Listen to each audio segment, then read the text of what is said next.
kababayan, ladies and gentlemen, Assalamualaikum warahmatullahi wabarakatuh.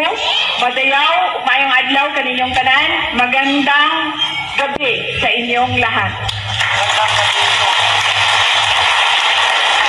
Unahin ko po muna ang aking Ngayon namang linggo na ito ay nagpapasalamat kami sa Diyos dahil nabigyan kami ng pagkakataon na bumisita dito sa inyo sa Buskalan, Kalinga.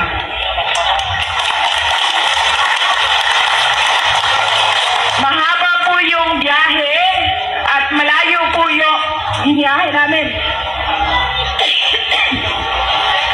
Kahapon po, galing kami sa San Juan, Mandaluyong, tapos nagbiyahe kami papunta sa Isabela.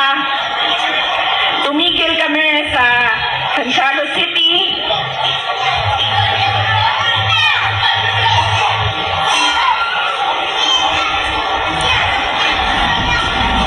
Tumigil kami sa Santiago City, Isabela, at pinisita namin yung mga kaibigan namin doon sa Isabela na tumutulong at kaibigan ng pamilya namin at kaibigan na opisina ng Vice President. Pitong oras po yung biyahe namin mula Mandaluyong papuntang Santiago City.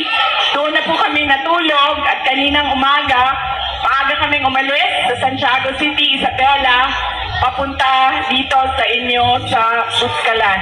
Dumating po kami, umalis kami sa Santiago City ng alas 5 ng umaga, dumating kami dito sa inyo alas 12 ng tanghali, 12 noon. At sobrang masaya ako dahil napakabait at tinanggap kami ng mga tiga Buskalan. Masaya ako dahil nakita ko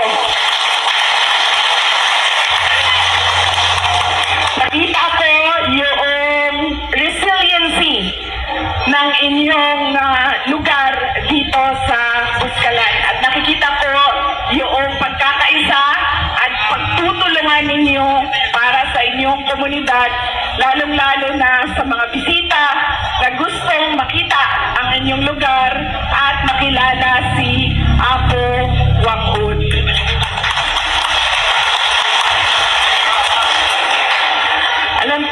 Noong bago kami umalis sa Manila, nagpaalam ako sa nanay ko. Sabi ko sa kanya na pupunta kaming Kalinga. Tinanong niya ako, bakit ka pupunta doon? Sabi ko, mag-ano lang ako i-introduce ko lang yung sarili ko kay Apo Wang-Od at sa komunidad doon. At sinabi ng nanay ko, sabi niya, kilala ko si Apo Wang-Od, wag mo nang dagdagan ang mga tattoo mo. Yan ang sinabi ng nanay ko. So ilang beses niya sinabi, noong nagpaalam ako, noong ilang mga araw, nangamusta siya sa akin, inulit na naman niya, sabi niya, huwag ka na magpatato. Kaninang umaga, sabi ko, ma, nandito na kami sa Kalinga. Ang sagot lang niya sa akin, huwag ka magpatato. Pero kanina,